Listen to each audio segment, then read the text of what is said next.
Hello and welcome back to student. आज की इस वीडियो में लेके आ गए एक और नया टॉपिक जो कि इंडियन इकोनॉमिक का है।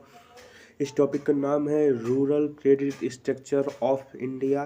सो स्टूडेंट, आपको कॉपी और पेन अपने हाथ में लेकर जैसे जैसे मैं आपको बताऊंगा वैसे वैसे नोट्स आप अपने कॉपी में तैयार कर लीजिए। बहुत ही ज़्यादा ये इम्पोर्टेंट नोट्स आपके एग्ज़ाम पॉइंट ऑफ व्यू से हो जाएगा। तो आप एक नोट्स को अगर तैयार कर लेते हैं, जो जो मैं बताऊंगा आपके लिए बहुत ही ज़्यादा हेल्पफुल करेगा एग्जाम में। सो स्टूडेंट, चलिए बिना किसी देरी के हम वीडियो को स्टार्ट करते हैं। सो स्टूडेंट, यहाँ पे लिखा है rural credit is a financial mechanism designed to provide financial support to individual farmer and businesses in rural areas।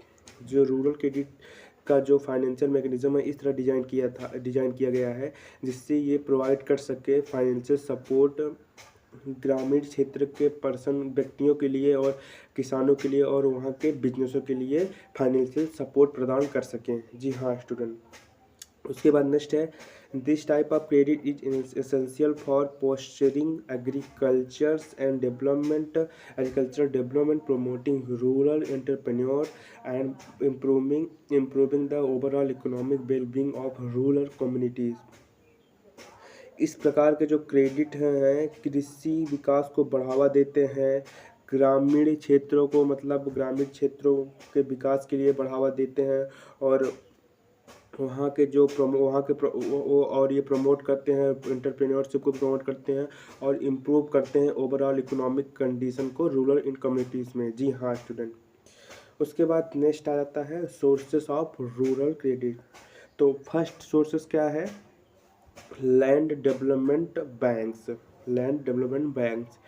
These banks provide a considerable sum of money as a credit to farmer by using their land as a collaterals। भूमि विकास bank क्या होता है, तो हम चलिए पहले इसको समझते हैं।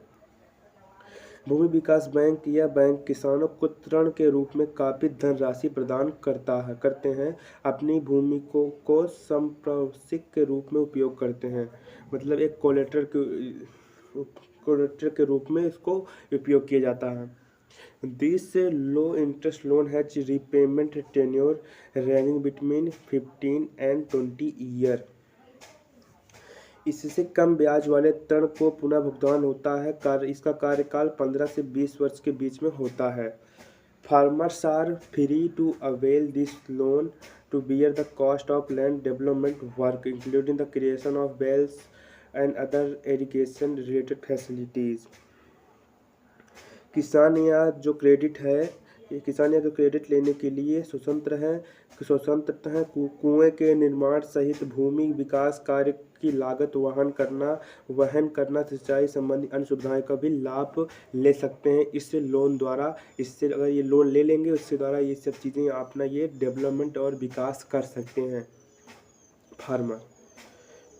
Still, land development credit structure are underutilized since most farmers remain unaware for these sources of funding। अधिकांश किसानों के बचे रहने के कारण भूमि विकास जो ऋणों है मतलब जो क्रेडिट है का कम उपयोग किया जाता है या फंडिंग इस स्रोत से अनजान है। बाकी मतलब कुछ किसान जो इस फंडिंग के मतलब इस चीज़ से अनअवेयर है, मतलब वो क्या है, अनजान है, उनको ये नहीं पता कि ऐसी भी कोई चीज़ होती भी है।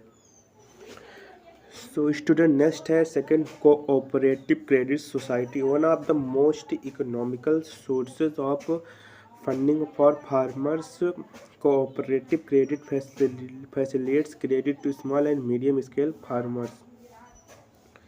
जो कोऑपरेटिव क्रेडिट सोसाइटी है ये किसानों के लिए वित्त पोषण के सबसे किफ़ायती स्रोतों में से एक है और इसका फ़ायदा स्मॉल और मीडियम स्केल फार्मर इसको उठा सकते हैं, प्रदान कर सकते हैं। इस क्रेडिट को फैसिलिटेट मतलब स्मॉल और मीडियम क्लास फार्मर के लिए बनाया गया है, इसका फ़ायदा ले सकते हैं। उसके बाद नेक्स्ट है the short term credits are extended by primary agriculture credit society or PACS। जो शॉर्ट टर्म क्रेडिट्स है इसको एक्सटेंड किया गया था प्राइमरी एग्रीकल्चरल क्रेडिट सोसाइटीज़ द्वारा, इसको जिसको हम शॉर्ट टर्म में पैक्स भी कहते हैं, PSCS, इसको पैक्स कहा जाता है। इनके द्वारा इस शॉर्ट टर्म क्रेडिट को एक्सटेंड किया गया था, इस शॉर्ट टर्म क्रेडिट को बढ़ावा दिया गया था। उसके बाद नेक्स्ट है nonetheless these societies have not been able to minimize the influence of money lender on the rural credit structures, rural credit market. तो इसका यह मतलब हुआ स्टूडेंट कि अभी भी सोसाइटीज़ में इतना ये सब चीज़ें नहीं फैल पाई हैं, क्योंकि अभी भी लोग मनी लेंडर से ही पैसा उधार लेते हैं, लोन लेते हैं ब्याज पे, बहुत ज़्यादा ब्याज पे। उन लोगों को अभी नहीं पता कि ऐसी भी कोई चीज़ अपने सोसाइटी में है जिससे उनको फ़ायदा मिल सकता है। जी हाँ स्टूडेंट। उसके बाद नेक्स्ट आ जाता है regional rural bank. Set up the government regional rural banks or RRB extend monetary assistance to marginal farmers, landless, labor and artisan। क्षेत्रीय ग्रामीण बैंक सरकार द्वारा स्थापित किया गया था। क्षेत्रीय ग्रामीण बैंक या आरआरबी एक मौद्रिक विस्तार करते हैं, सीमांत किसानों और भूमि और मजदूरों के कारीगरों को सहायता प्रदान करते हैं। जी हाँ स्टूडेंट। उसके बाद नेक्स्ट आ जाता है कॉमर्शियल बैंक्स, वाणिज्य bank. Originally commercial bank were reluctant to provide credit for agriculture due to the risks involved with such a move। जो वाणिज्य बैंक है कृषि के लिए क्रेडिट प्रदान करने में अनिच्छुक थे, इस तरह के कदम से जुड़े जोखिमों के कारण थे। जैसे कि today this bank extend monetary help both directly and indirectly to farmer. हालांकि आज ये बैंक किसानों को प्रत्यक्ष और अप्रत्यक्ष रूप से आर्थिक सहायता प्रदान करते हैं।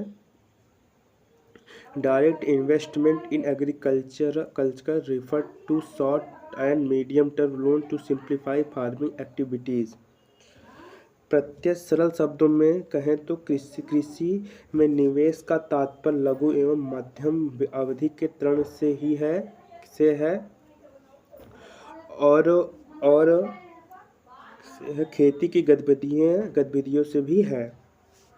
उसके बाद indirect investment on the other hand refers to the advances to farmer made through intermediator agencies और इंस्टीट्यूशन। जो अप्रत्यक्ष हैं, दूसरी ओर अप्रत्यक्ष निवेश का तात्पर्य है मध्यस्थता एजेंसियों या संस्थानों के प्रदान से किसानों को दिए गए अग्रिम, मतलब उनको दिए गए अग्रिम, इसको कहते हैं अप्रत्यक्ष इनडायरेक्ट इन्वेस्टमेंट इसको कहा जाता है। उसके बाद आ जाता है fifth government also known as the TACABI loans। These are short-term credit extended by the Indian government to assist struggling farmers, especially in the aftermath of natural calamities such as floods and droughts। सरकार जो government होता है, government इसको कहा जाता है तकाबी loans कहा जाता है, तकाबी ऋण कहा जाता है। ये भी एक शॉर्ट टर्म क्रेडिट्स हैं जिसको एक्सटेंड किया गया था इंडियन गवर्नमेंट द्वारा भारत की सरकार द्वारा विशेष रूप से संघर्षरत किसानों के लिए सहायता प्रदान करने के लिए और बाढ़ और सूखे जैसे प्राकृतिक आपदाओं के लिए इसको लाया गया था। सो स्टूडेंट, अब हम चलिए जानते हैं कितने टाइप्स के रूरल क्रेडिट होते हैं। स्टूडेंट, 3 टाइप के रूरल क्रेडिट होते हैं, short term credit, medium term credit जिसको लोन भी कहा जाता है, और लॉन्ग टर्म क्रेडिट। तो चलिए पहले जानते हैं कि शॉर्ट टर्म क्रेडिट क्या होता है। These type loans have a limited repayment tenure that can be range up to 1 year at the most। जो शॉर्ट टर्म क्रेडिट होती है, इनकी लिमिटेड रीपेमेंट पुनर्भुगतान की अवधि सीमित, इसकी अवधि अधिकतम 1 साल तक ही होती है, 1 वर्ष तक ही होती है। Therefore, such credits can act as a brief business or private capital requirement for farmer and other in a rural setting. ऐसे क्रेडिट किसानों के लिए एक संक्षिप्त व्यवसाय या निजी पूंजी आवश्यकता के रूप में कार्य कर सकता है और अन्य ग्रामीण परिवेश में भी काम कर सकता है ये क्रेडिट। उसके बाद आते हैं next second, medium term loan. Any loan that which has a tenure has ranging from 2 year to less than 10 year is classified as a medium term loan। Medium term loan क्या होता है student? इनकी जो repayment, जो पुनर्भुगतान करने की, जो लोन के पुनर्भुगतान करने की अवधि कितनी होती है 2 वर्ष से लेकर 10 वर्ष से कम अवधि के बीच में होती है, इसलिए इसको कहा जाता है मध्यम अवधि, मतलब मध्यम अवधि क्रेडिट, मध्यम अवधि ऋण कहा जाता है। The credit amount available varies from one firm or individual to the next depending on the credit rating and a hosting of other factors। जो उपलब्ध क्रेडिट राशि है यह एक फर्म या व्यक्ति से दूसरे फर्म में भिन्न होती हैं। क्रेडिट रेटिंग और कई अन्य कारकों पर निर्भर करता है ये मीडियम टर्म लोन। जी हाँ स्टूडेंट, इनकी अवधि होती है 2 साल से लेकर 10 साल के बीच में ही इस लोन को पुनर्भुगतान मतलब करने की अवधि होती है। इनको मीडियम टर्म लोन कहा जाता है। और लॉन्ग टर्म लोन क्या होता है? These are considerable sums that farmer can avail from a tenure ranging between 5 years and 20 years। ये काफ़ी जो ये लॉन्ग टर्म लोन होता है ये काफ़ी रकम है, ये काफ़ी रकम की लोन होती हैं जो किसान ले सकते हैं। 5 वर्ष से 20 वर्ष के बीच में इनकी अवधि होती है। किसान इसका लाभ उठा सकते हैं। और in agriculture such a line of a credit is useful in creating permanent asset. और कृषि क्षेत्र को अस्थायी बनाने के लिए ये क्रेडिट सहायता उपयोगी होती है। इनकी संपत्तियाँ इनकी क्रेडिट बहुत ही ज़्यादा उपयोगी होती है कृषि क्षेत्रों के लिए। उदाहरण के लिए एग्जाम्पल हम ले लेते हैं, जैसे कि with the help of such a loan farmers can purchase tractors and other farming properties. उदाहरण के लिए किसान ऐसे ऋण की सहायता से ट्रैक्टर और अन्य कृषि संपत्तियां खरीद सकते हैं। जी हाँ स्टूडेंट, जो शॉर्ट टर्म क्रेडिट होती है स्टूडेंट, इनके जो लोन की रीपेमेंट करने की अवधि होती है सिर्फ 1 साल तक ही होती है। और जो मीडियम टर्म लोन होता है स्टूडेंट, इनकी जो अवधि होती है 2 साल से लेकर 10 साल के बीच में ही होती है, उसको मीडियम टर्म लोन कहा जाता है। और लॉन्ग टर्म लोन कहा जाता है जिसमें काफ़ी रकम होती है, इसमें 5 साल से लेकर 20 साल तक की इसकी अवधि होती है लोन को चुकाने में। सो स्टूडेंट, आज की इस वीडियो में बस इतना ही। नेक्स्ट वीडियो जल्द ही आएगी। आपको अगर वीडियो अच्छी लगी है तो वीडियो को जरूर लाइक कीजिएगा। चैनल को नहीं किया सब्सक्राइब कर लीजिएगा। बस आज की वीडियो से इतना ही, तब तक के लिए।